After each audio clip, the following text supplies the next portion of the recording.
Hey friends, how you doing today? It is News Radio 830 KHVH, and on this Tuesday morning, as promised, it is the SHOPO Hour, and I'm delighted that our gentlemen are in studio with us, even though Monday mornings at 7 are the time that we get together. But today, since we were off yesterday, we welcome in Bobby, Steve, and Mark.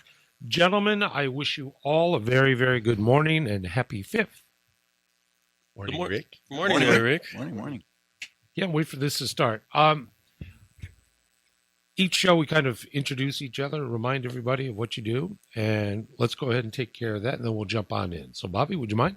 Oh, good morning, Rick. Of course, this is our most favorite day of the week. We have to get that in there. Thank heavens. But Bobby Cavaco, president of SHOPO, in the department next month, 22 years, assigned to the traffic division, and been in the union a little bit over 20 years in various positions. There we go. Thank you, Bobby. Brother Steve? Good morning, boys. Always happy and grateful to be with you, Brother Rick, and your listeners. Steve Keogh, Vice President of SHOPO. Currently work with Honolulu PD. I have 15 years of service with the department. I'm a patrol sergeant right here in urban Honolulu, which makes up the area of Kakako, Ala Moana, Chinatown, and the mountain. Gotcha. Thank you again, Brother Steve. Brother Mark? Morning, Rick. Bobby, Steve. Good to be here. Mark Riccio, retired major, 31 and a half years service. My last command, Waikiki. And there we have it. Gentlemen, Honolulu Civil Beat. You recently had a conversation with editorial board, and I had a chance to read and review. I thought it was very well done, very informative. I thought there was parity. I didn't sense any unfairness or anything like that. It seemed to be a straight ahead conversation, and your responses were complete. It didn't look like there was anything truncated or edited. Tell us about how this came about, and from your side, what was the substance of the discussion? Yeah, so really how it came about, of course, when we came into office in January, we wanted to be more open with the media, have a great dialogue, tell our side of the story from an officer's perspective, and this is just a part of us trying to achieve that. So with Civil Beat, we had we were reached out by Patty Epler, who's the boss over there at Civil Beat, and we sat down with her for a little over an hour, Steve and I, and it was a great conversation. We got to know each other really well. And, based off of that, Patty, told us, hey, we've always wanted to do an editorial board with you folks. And what do you guys think about that? Me and Steve jumped at that, in the hopes that we could mend kind of this relationship between Civil Beat. And that's how it really got started. And it was great that we were able to sit down with them. Nothing was scripted. We told them you could ask anything and everything from under the sun, and we'll give you the best comment that we can or perspective from our side. I thought it was great. Steve, what stood out for you as far as the Q&A, as far as what was maybe the most profound question asked that you walked away with? That's a good question, Rick. Bobby and I went into Civil Beat headquarters, and like Bobby said, all the questions that we were asked, and I think we were there for closer actually to an hour and a half, none of it was scripted. As far as questions that I felt were impactful, was the question, what's the end game? I'm paraphrasing here because I don't have it in front of me, but basically Patty asked, what's the end game for you guys? Basically, what's with this about face from SHOPO in wanting to provide media comment, being transparency? And it just goes to the fact that Bobby and I have the great honor of representing amazing men and women that are fantastic at their job with the different county police departments. And we have a platform now to share with the communities statewide just how hard and how spectacular the men and women are that put the uniform on every day. So I think the questions that they asked, Rick, that was very robust. Everybody should actually check it out when they get a chance. They were very fair with us. And again, I think everybody listening would agree that Civil Beat has no problem doing articles on police officers, on the agency itself, on different things here and there. And we wanted to create a dialogue with Civil Beat where they would feel comfortable enough and know that we would provide comment on stories they write. Now, moving forward, we can agree to disagree. We may not care for the particular stories they're running, but at least we have a relationship now with Patty Ebner and her team where they're going to reach out to SHOPO for comment. And we can provide maybe a different viewpoint, or at least give the reader something else to go off of when they digest that article. Yeah. Yeah. Mark, what did you think? So, like everybody knows, I'm no fan of Civil Beat because, I'm not particularly fond of some of the articles, the way they portray them towards police. However, I got to say this article is fair, right? And I hope they heed your guys' remarks as far as getting our side of the story, and I hope the new administration with Chief Logan will listen to this article and say, hey, we cannot say no comment anymore. There's two sides to every story. And then I get Civil Beat. If you call our PIO and they say we can't comment, so they only have one half of the side to go on, they're going to go with it, right? And now the public's going to say, hey, that must be true. But they're not getting all sides, right? So so I hope Civil Beat does heed the SHOPO's remarks and gets the other side of the story, because that's the big thing with the officers out there. They're like, oh, Civil Beat, all they do is bash us, but they're not getting our side of the story. So. I think that the clear differentiation from that track record is a fact. You have two gentlemen over here that are leading show. I mean, without you, gentlemen, this wouldn't be happening without you and Brother Mark. And you mentioned that Civil Beat had reached out to you, and you didn't hesitate. I'm not going to bring up other administrations or other leadership, and not relegated just to SHOPO, just about any other public entity. Quite often, no comment, no thank you, we'll pass, whatever. And then you get to find. Then it's like a free run, because in the minds of assignment editors and managing editors, reporters, hey, we reached out, so let me give you what I got. That's it. And that's so kudos to you for being proactive. That's how those conclusions can get swayed. Just like you said, Rick. And I think one of the more powerful questions in that interview was at the very end when they asked, what do you guys think that Civil Beat can do differently? And I think they were expecting a whole laundry list from Steve and I on how they can improve or what can they do different to make our opinion, I guess, better. And I thought it was a great response that Steve told them, just be you. Just keep doing what you guys are doing. But please, if it involves us, we just ask you that you seek us out for a comment and our opinion on whatever story you guys are running, which is all we ever ask of any kind of media publication.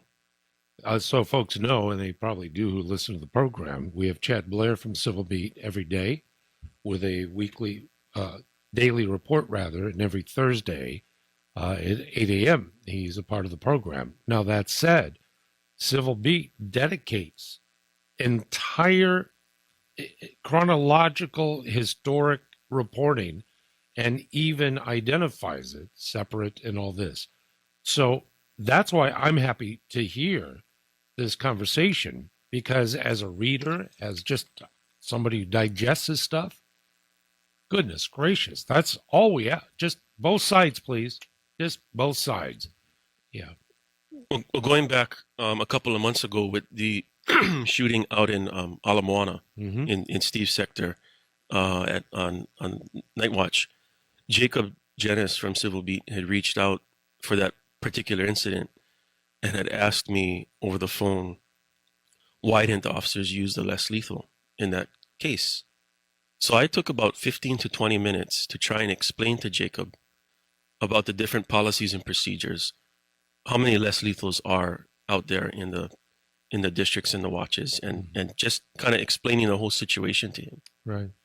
And after the 20-minute conversation, he actually thanked me. He said, "Bobby, thank you for doing that. Nobody has ever explained to me from beginning to end why the less lethal shotgun wasn't used."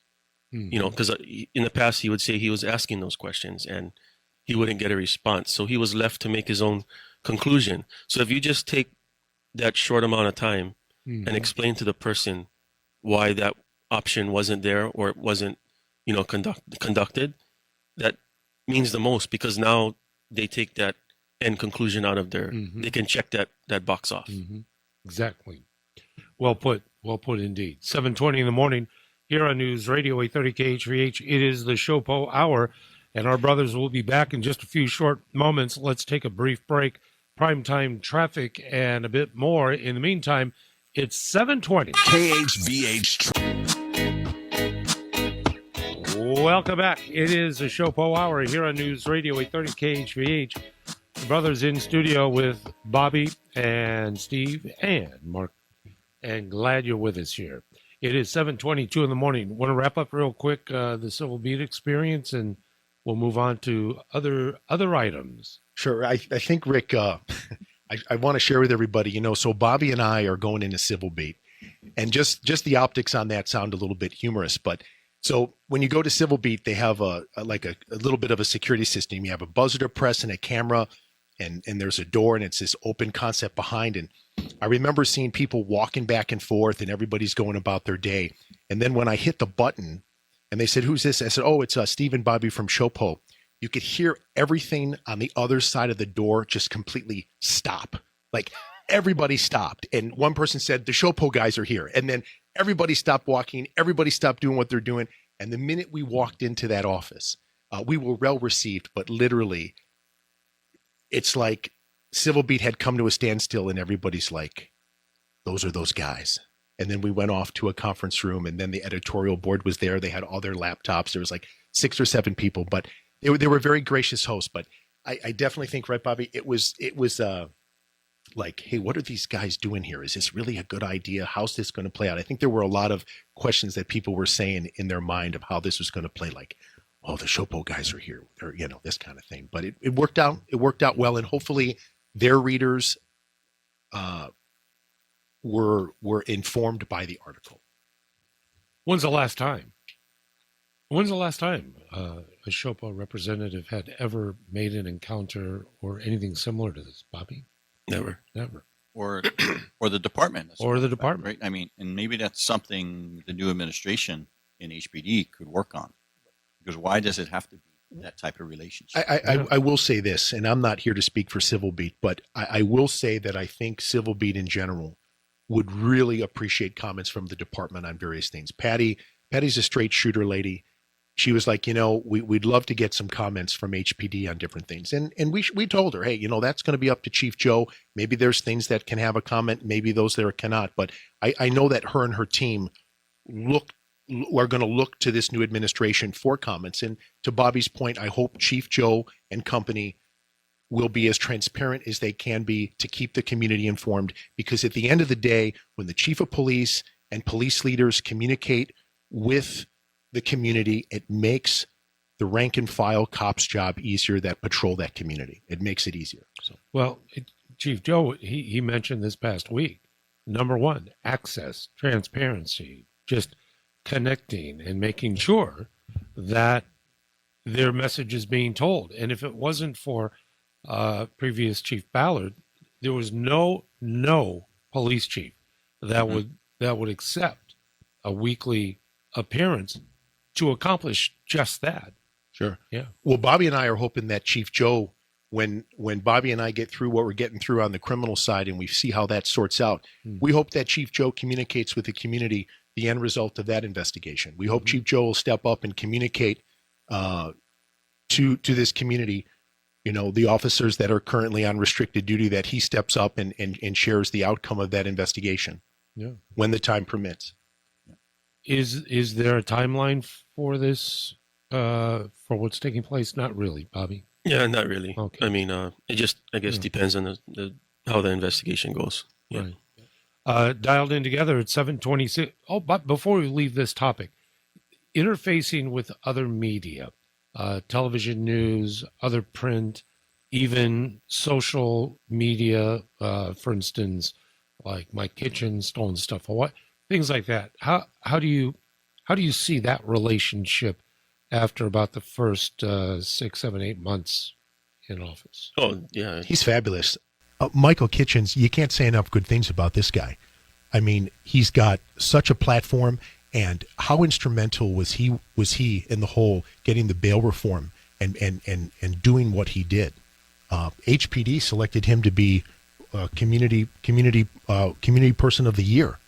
I think he does great work. I think he's genuine. I think he's down to earth. He doesn't have any agenda, and I'm not close friends with Mike. I don't know Mike that well, but just seeing his platform, seeing what he does, and how he cares about the community, Right. and trying to keep everybody informed, I think he does a great job at that. But how the other media, the other mass? I mean, TV stations. I know Mark's had commentary, and all have regarding Hawaii News Now. Has there been any warming? KITV, KHON. Yes. The relationship has been fabulous Good with to hear. all the media stations. Anytime they reach out for comment, in fact, I don't think there's been one instance yet that we haven't provided some kind of comment, Right. from an inquiry from them. So we're really open with them. They reach out to us, at all hours, and we respond. So It's been good. Good. Tell you, we have a few minutes before the bottom of the hour. I was going to transition over to something I just thought of. I was reviewing a little bit of news. A news report, the first 4 months of the year. The report was dated May 11th. HPD figures track big spikes, homicides, violent crime. The numbers in comparison year to date as of May 11th had a big increase, especially in homicides. Fast forward to now, is it fair to ask, how are we doing? Do we have any data one way or the other, or even just the sense of safety on the streets? Because that was a follow-up that I have for after the break. I think crime is on the rise. I think that COVID is going to have some portion in there to be a factor, because you have that 1.5 to 2 year period where basically it kind of came to a standstill. So in all fairness, maybe compare those numbers to like last year at this time. That wouldn't probably be fair. We'd probably have to go back and see pre-COVID and compare it to them to that time period and see whether there's an increase or not. But now that COVID has pretty much not gone away, but is looking at in a different perspective, with everything getting back to normal and tourism and people going back to work, you can see that crime is increasing, and that's why we're gonna continue to be on our soapbox about staffing shortage with our officers and making sure they have the proper tools and the amount of officers that they need for backup. I know that Chief Joe has been very short time. Has there been any intimations at all that there's a new plan underway, a different approach, a more aggressive pursuit, Steve? I think Chief Joe and his leadership team are definitely aware of what's going on. The COVID talk is important, but I'll say this. Working in Irvine, Honolulu, even before COVID happened, we would have violent crime. Now that we are where we're at, violent crime is up. The short answer is it's up. Okay, robbery is when you get your personal items, you get assaulted while there's a theft that takes place. The threat of violence, physical violence, knife, gun, whatever. Honolulu is a safe big city, don't get me wrong, but we have way more violent crime than we did before COVID even hit. To your question, Rick, do I think Chief Joe is aware of what's going on? I think he absolutely is. Sure. And we're not trying to alarm the public, but the streets are definitely different. I would say the youth of our community, certain neighborhoods, are getting a little bit more brazen. Again, I can only speak for urban Honolulu because that's where I work. But and I've shared this before. There's a robbery usually in a 24-hour period, at least one robbery in a 24-hour period in urban Honolulu. Now, maybe that's not 100% every day, but crime is up. People need to take notice of that. They need to make smart decisions. They need to make the best choices possible. And yes, Chief Joe's administration is going to need to put things in place to try to get a hold of that. And I feel they're doing that now. But to your question, we're not doing anybody a disservice if we dance around this issue. Crime is up. Violent crime is up. That's a fact. And as a community, we need to get a hold of that. Brother Mark? Let's face it, there's only so much the police could do, all right? Crime is definitely up. During COVID, I ran numbers. COVID didn't matter. There's still a hell of a lot of property crime, right? Mm-hmm. And to me, it's a direct correlation with the prosecutors and judges. I'm going to tell you right now, my car in the parking lot right now gets broken into, Class C felony, right? I almost guarantee you that guy's not going to jail. Guaranteed. We're lucky if he gets probation or the case is not dumped. So you need to be tough on these guys when they get arrested. You could see, like, when we arrest people, they rap 10, 20, 30, 50, 100 priors, right? The police are doing their job. Yep. They're catching these guys. But what are the prosecutors and what are the judges doing? To me, Hawaii is a defense attorney's dream, this place. It's crazy. This place, I don't know if you've ever been to Singapore, but I've been there. This place could be like Singapore. It could be beautiful over here. Hardly any crime whatsoever. But these courts are letting these guys go at it. So that's my opinion with the crime. There we go.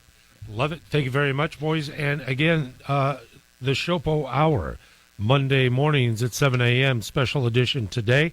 Having had the day off yesterday, I'm delighted that Bobby, Steve, and Mark are in studio. Telephone lines are now open at 521-8383. And when we come back, I'll ask a question. What is truly amidst, what is among us in our own neighborhoods that you may be surprised to learn? And we'll get into that and more here on the SHOPO Hour. Stand by, 7:33. The SHOPO Hour continues. We were chatting about increase in crime. No dispute that it exists. Our neighborhoods.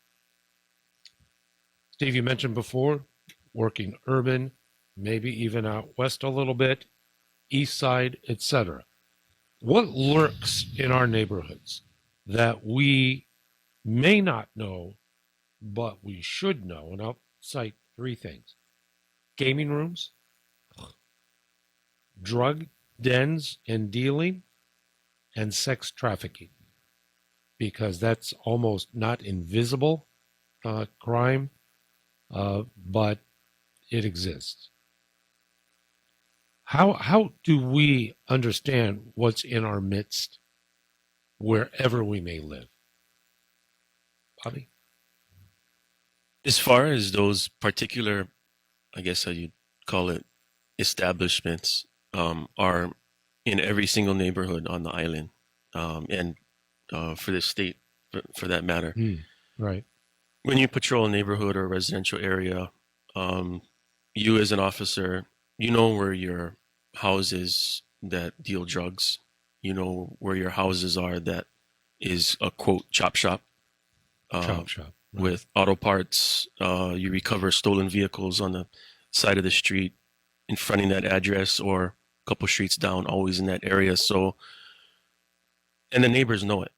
The neighbors know where these particular houses are in their community, in their neighborhood. Mm-hmm. And that's why, as a patrol officer, it bears upon the community to be the eyes and ears for us, to give us those tips that will lead us, in order to help do our job, because there's a lot of rules and, the laws and whatnot that we as officers have to follow when we investigate these incidents. Mm-hmm. Just like game rooms. The community at large knows where these game rooms are. We know where the game rooms are. They have security for the game rooms. You can't just knock on the door and just walk in. So with that being said,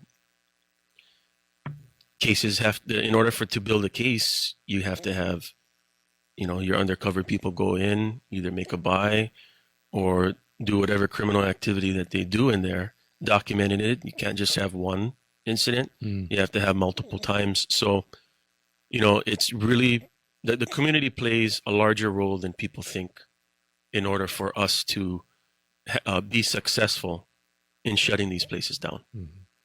Got it.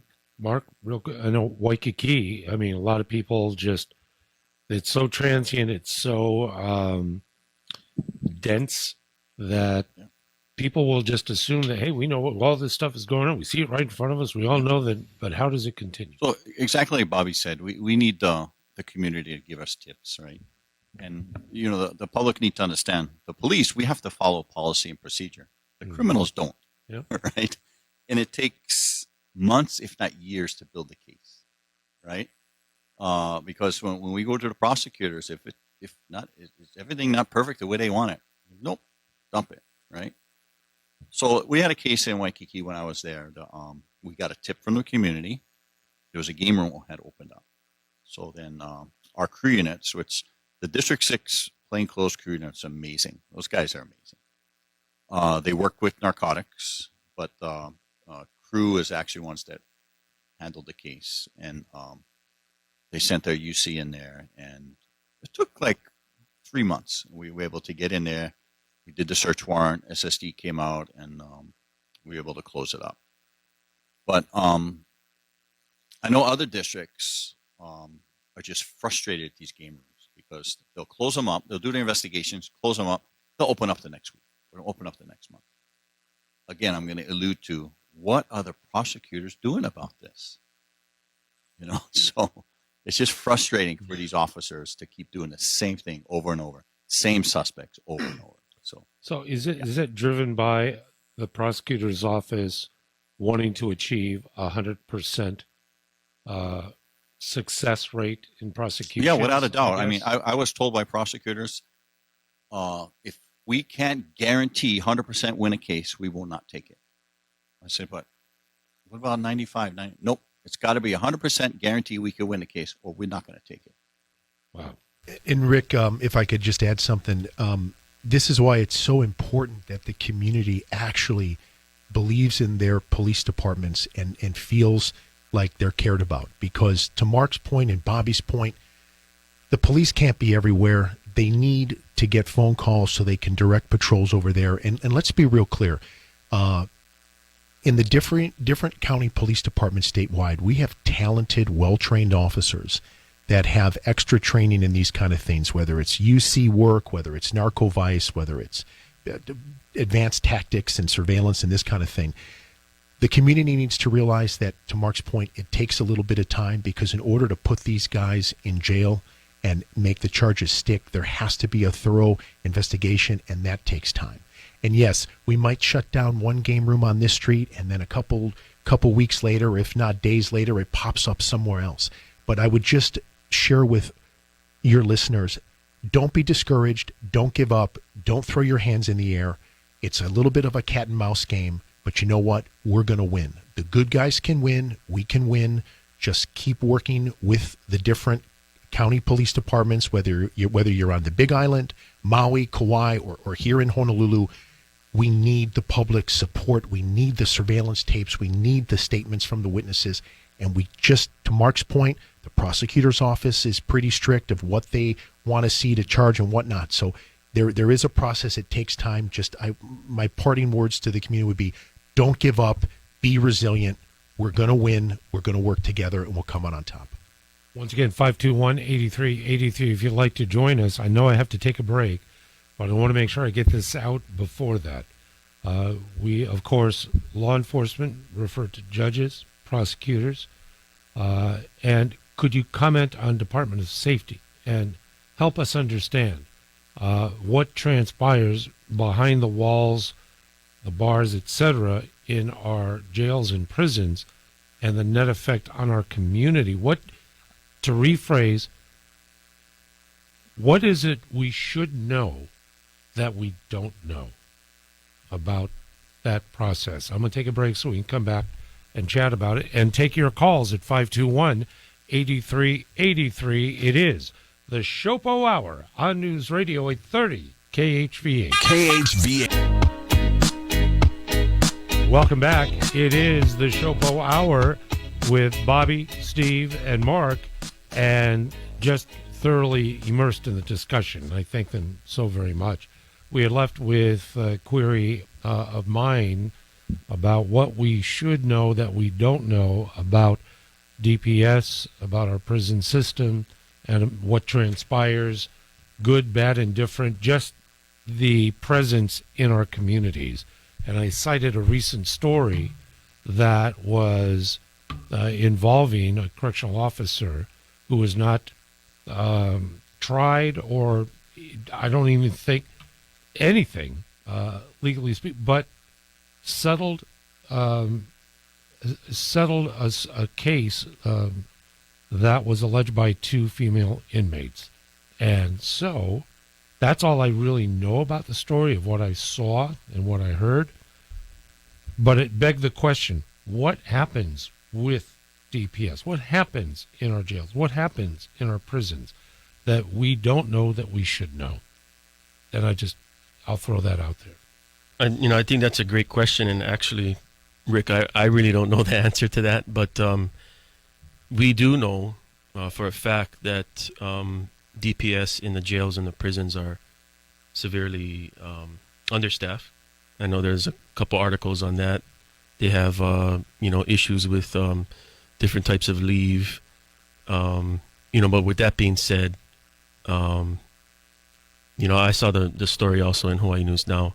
But that's all I know about that particular story is what I read.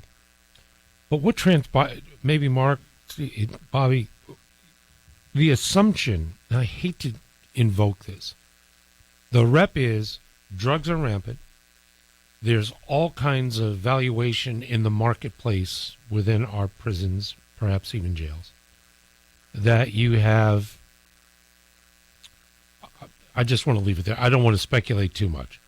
But there's more crime that's taking place in prison than the criminals when they were out. I mean, and then when folks emerge, we're very nervous going, is there actually rehabilitation? Is there any correction? Or is it just slap your hand, you'll be back, we'll keep your cot warm? I mean, there's no rehabilitation. Let's face it. And like what you talked about, there's more crime in prison. I think that's all over the United States. It's not only here.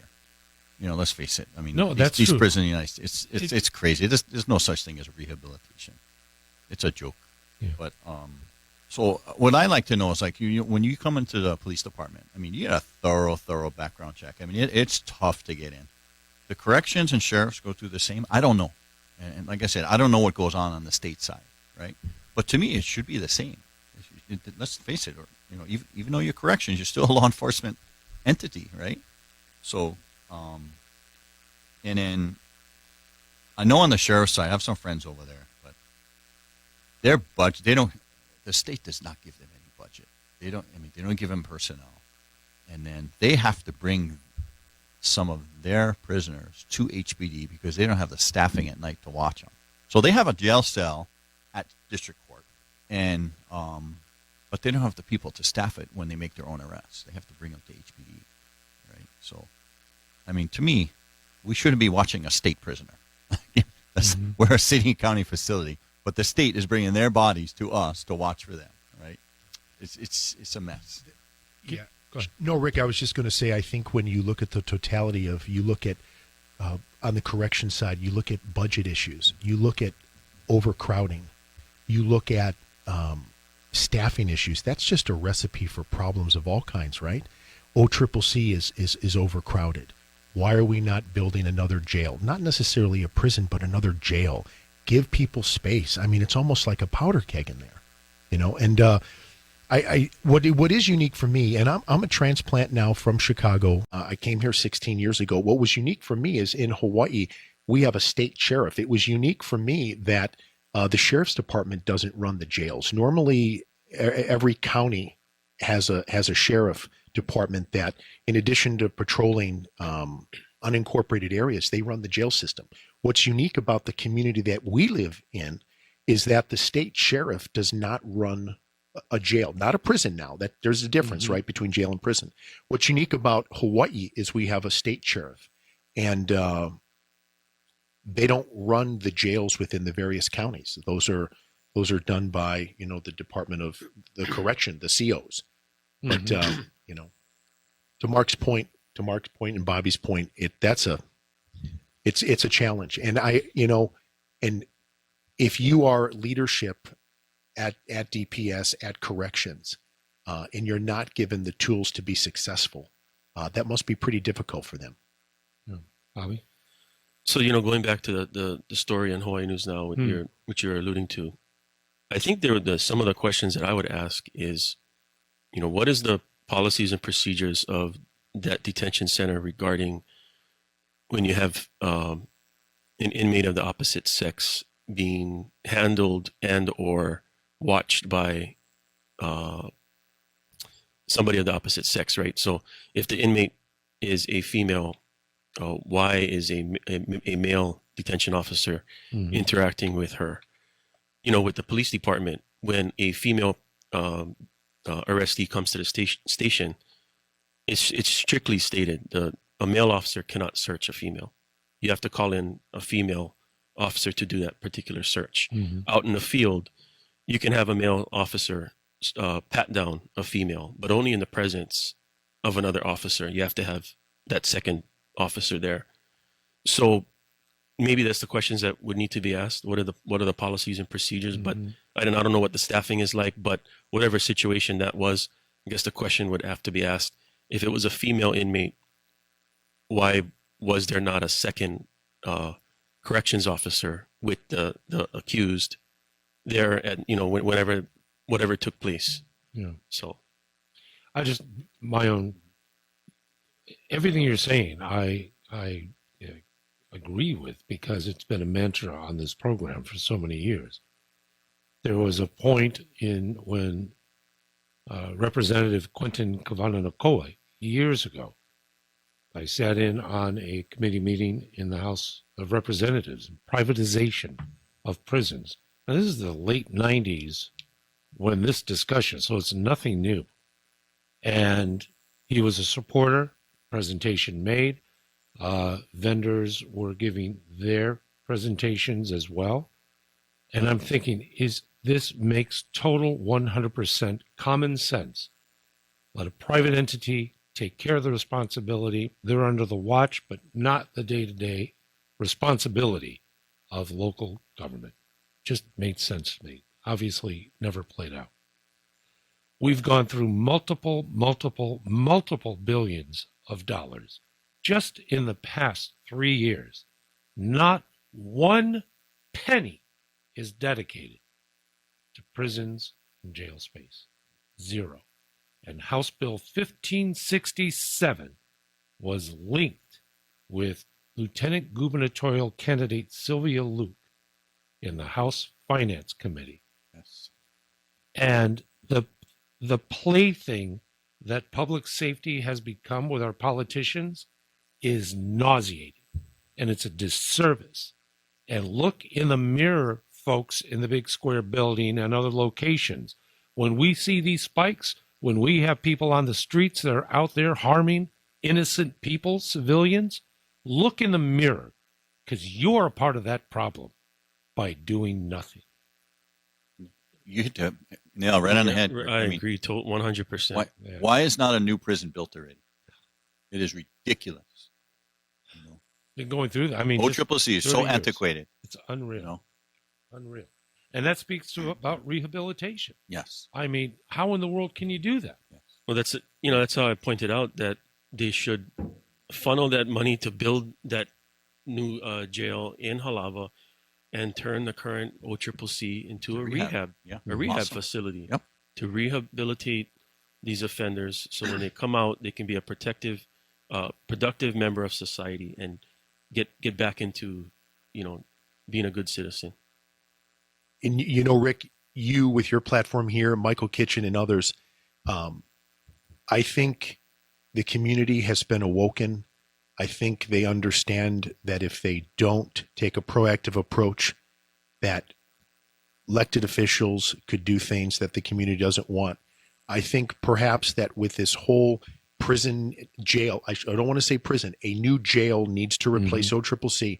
maybe the community needs to come together and really start demanding certain things of these elected leaders. Demand. You represent the people. We need this. If you can't see it, you represent us. Start demanding it. When politicians want your vote, ask them questions. Are you willing to fund a new jail? What's your position on it? If you're trying to get into office again, where did you vote on certain things? I think really this community now, I said this before, they've had their cup of coffee. They're not hiding under the sheets anymore. They're educated and aware. It's a new day over here. The SHOPO Hour. Thank you, gentlemen. See you next time.